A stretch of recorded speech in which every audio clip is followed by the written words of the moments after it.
Comment est-ce que j'ai créé ma première entreprise en Afrique?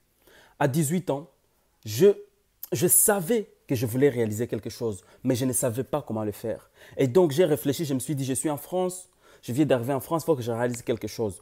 Je suis parti travailler et j'ai pensé que le travail que je faisais allait m'amener très, très loin. Je me suis rendu compte que les salaires en lui seul ne suffisaient pas.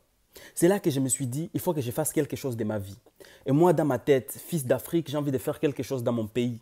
Ok. Et donc, je me suis dit, il faut que je lance une entreprise de taxi. Et donc, je vis la difficulté. J'ai fait une petite étude de marché à 18 ans. Tu vois, je ne suis pas trop mature.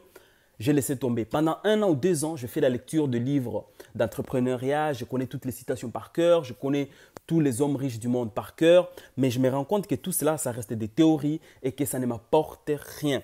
C'est là que j'ai décidé de vouloir créer mon entreprise en Afrique.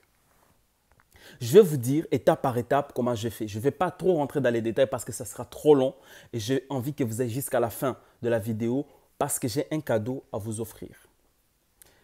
En fait, j'ai commencé et je me suis dit qu'est-ce que je peux faire et que je peux gérer depuis la France, en état à l'étranger, qu'est-ce que je peux faire pour faire quelque chose en Afrique. Et c'est là que j'ai pris le temps de réfléchir, de voir les gens qui ont fait des projets en Afrique et de voir comment ça fonctionnait. Je me suis rendu compte que il est très très difficile pour quelqu'un qui est à l'étranger de créer une entreprise dans son pays. Donc, si vous n'êtes pas dans votre pays en Afrique, c'est très difficile pour vous de le faire. Mais ceux qui sont en Afrique et qui sont sur place, c'est très facile pour eux. Nous qui sommes à l'étranger, je vais vous montrer maintenant qu'est-ce que j'ai fait pour surmonter cette difficulté. La chose est de savoir avec qui tu vas t'associer. C'est la première chose. Tu connais déjà ton idée. L'idée, tu l'as déjà, tu sais ce que tu veux faire, tu sais que l'idée est viable et que ton idée par rapport au marché sur place, l'idée est demandée. Comment est-ce que tu vas arriver à ramener cette idée et que ça marche? Première chose, je vais vous dire première chose. Avec qui tu vas t'associer?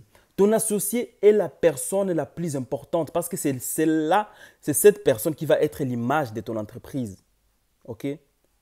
Que tu sois en Afrique ou que tu sois à l'étranger, quand tu vas créer une entreprise et que tu sais que tu ne seras pas 100% présent sur place, il faut que ton associé soit une personne à qui tu fais grave confiance. Mais en matière d'entreprendre, en matière d'argent, on ne peut pas faire 100% aveuglément confiance à une personne. Donc, il faut que ce que tu fais, il faut que l'entreprise que tu crées, ce que tu vas créer, il faut que tu sois sur un point important.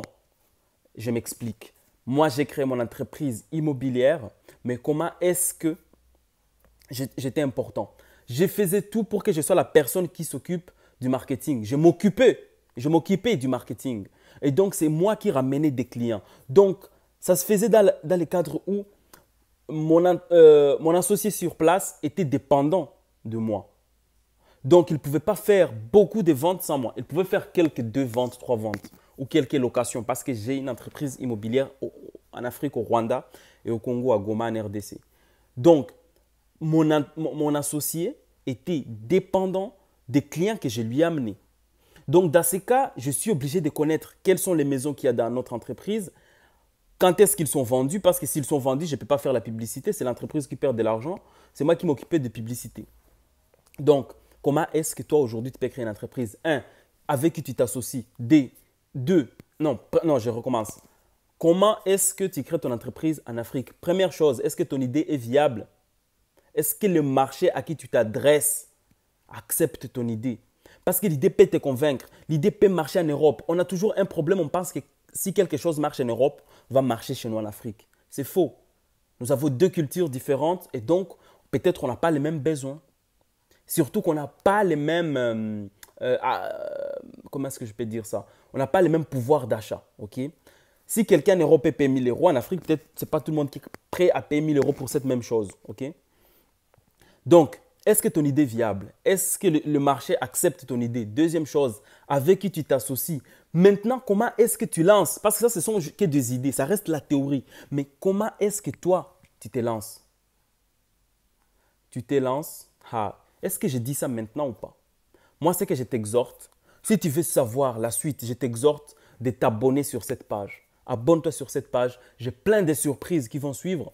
Et je vais vous donner la prochaine vidéo, c'est dans une semaine. Je vais vous dire comment est-ce que tu vas te lancer immédiatement. Parce que ça, ce ne sont que des idées. Moi, j'ai lancé pas une, mais 2 entreprises. La première entreprise, c'était un immobilier au Rwanda. La deuxième entreprise, c'était la vente de voitures au Congo. Pourquoi? Parce que je suis originaire du Congo. J'ai vécu pendant 12 ans et puis j'ai vécu 6 ans au Rwanda avant de venir en France. Donc, je connais les deux pays et dans les deux pays, il y a beaucoup d'opportunités. Je parlerai des difficultés des gens à l'étranger. Quelles sont les difficultés qu'on a nous en étranger en tant que diaspora pour créer d'entreprises en Afrique. Je parlerai de ces difficultés et je vous dirai comment surmonter ces difficultés. Je vous dirai quels sont les pays d'Afrique qui sont ouverts pour la diaspora de n'importe quel pays pour investir dans ces pays-là. Je peux donner un exemple, le Rwanda. C'est un pays ouvert à tous les investisseurs de tous les horizons. Et beaucoup d'Africains se déplacent là-bas pour créer leur entreprise. Et je suis en partenariat avec des syndicats du Gabon, des jeunes entrepreneurs du Gabon qui veulent créer leur entreprise au Rwanda et qui passent par moi pour que je les aide. Et ça, on en parlera. Je ne suis pas là pour faire la promotion du Rwanda seulement, il y a plein d'autres pays, ça on en parlera dans la suite. Je vous demande de vous abonner en masse et de me suivre. J'ai une page Facebook avec plus de 100 000 personnes qui me suivent et maintenant je veux que ma page YouTube puisse se développer. Et donc, c'était ça la question d'aujourd'hui et à bientôt pour une nouvelle question. Ciao.